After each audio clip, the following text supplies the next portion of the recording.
Pleased to be joined now by Jamie Franks, head coach for Denver men's soccer, heading into his 9th season and after another successful year, 4th straight Summit League title.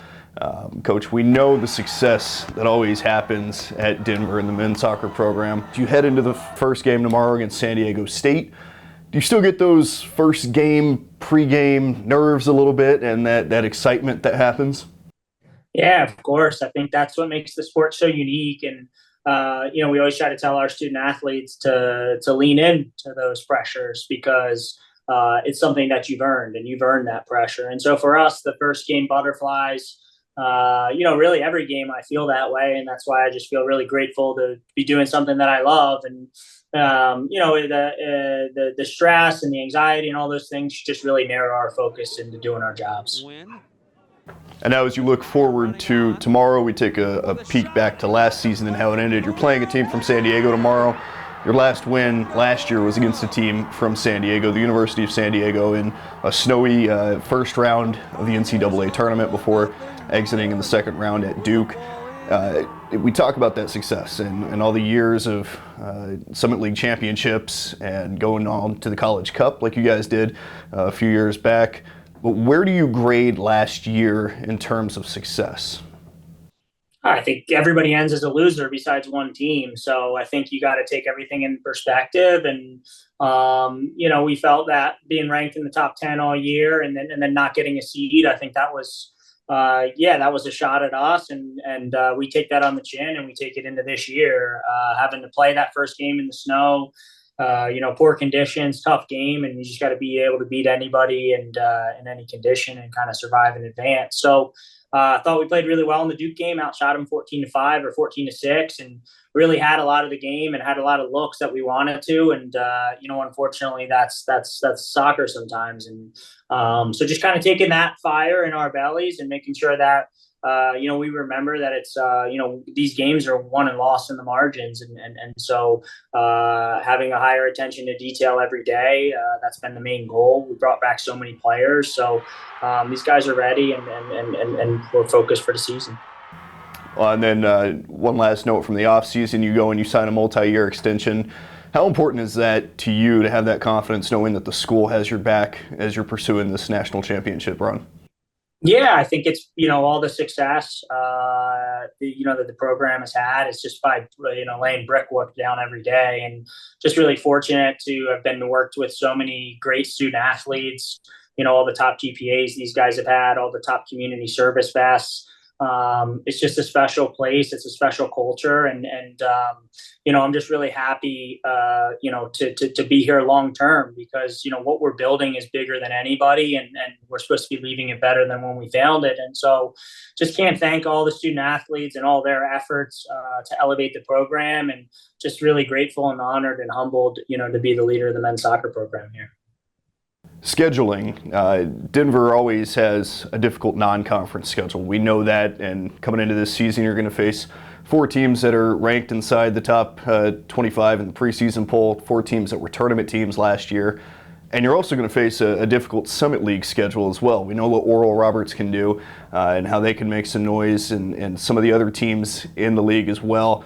How do you navigate this schedule and build that national resume while also having success in the Summit? Yeah, I think that's probably the biggest challenge. And, I think when people look back, we've only missed 2 regular season championships and you look at our out of conference schedule and what we're doing, the teams that we're playing on the weekend in the Summit League, they don't schedule games before our game. Their game is, we're marked on their calendar, and we take a lot of pride in having to be at our best versus everybody because we're going to get their best. But the reality of what we're doing and what the other teams are doing is, I think, is a lot different. Winning at Virginia, winning at Maryland, playing at Pitt, playing at Georgetown last year. Those are different type games, but they're all ready. They're all preparing us for knockout style, matches. And so for us, wins, losses, ties, all that stuff, it's all about learning and growing and getting ready for knockout football, as the season goes on. In 2022, Denver was 7th in the country in goals against average. You have one of the best goalies in the country in Isaac Nami, who is going into his sophomore season. What does that do for the team in your offensive approach and in the style of play, knowing that you have a guy back there between the pipes that can handle the pressures that he does? Yeah, I just think his maturity is growing the most. His ability to read the game, understand how to manage players individually. His emotional intelligence is just is growing tremendously. And even though he's only a sophomore, he plays like a senior. And so for us, he gets the add one in the game. And if teams really want to try to compress us and get the ball, then we welcome that. That's something that we're looking for him to take his next step. And he definitely is the difference maker for us. And as we kind of wrap up training camp here and you're ready for the game tomorrow, who are some of the players that you saw in this offseason cycle that can really make a huge step this season?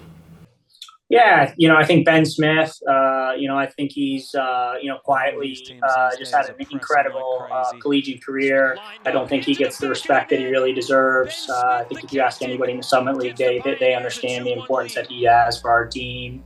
Ian Smith, he's a guy that's just been in and around the program for so long. The Colorado guy. Jake Smith. So all the Smiths in the midfield. Those guys have all just, they're going to be juniors now. And so their experience, really helps. And then you've got guys like Jason Violi, who's just a competitor, winner in the back. He'll do whatever it takes. And then you've got guys that are coming back like Aiden O'Toole coming back for his fifth year, who's had, tons of success in our midfield. You've got guys like, OJ, Dylan Aku. We're just really excited about doing it in committee. And, we really feel that our performance environment, we focused more on our performance environment over the past 3 years than ever, that we ever have. And what that means is putting as many good players as we can into that training sessions and in those environments, and seeing who rises to the top. And if they're rising to the top, it's because they're out there earning their jersey over some really, really good players. And we just feel like there's a bunch of guys here that I'm really excited to see how they manage the season, but have shown really well and shown that they're ready to be reliable, effective players for us. And as you're sitting here about 24 hours before the first game tomorrow against San Diego State at home, you're starting the season with 6 home games. That's pretty rare. How nice is that, knowing that your guys are going to be able to ease into this season? Yeah, I think it's the reason why we've had a lot of success. We're 80-11 at home. That's a tremendous mark. But with that, we don't really get some of the Power 5 teams to come out and play us at home. So a lot of our games against those Power 5s are on the road. So just to be able to get some of those teams to come back and play us, we have a beautiful field. It's an unbelievable stadium. The sun sets right behind the mountains. It's right in the city. It's just a really unique student-athlete experience. And so for us to be able to get Creighton, SMU, UCSD, Central Arkansas, San Diego State, Grand Canyon, those teams home is really important for us because, for us, we want to make sure that we're winning all of our home games. And now getting ready for tomorrow, what's the message to the team as they finish up final preparations?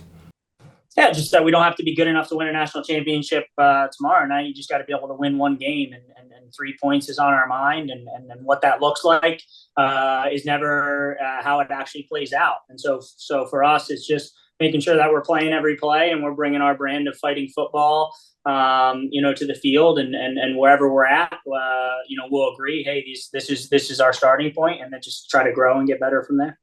Well, it all starts tomorrow against San Diego State on Summit League Network. Coach, good luck tomorrow and the rest of the season. Thank you for having me.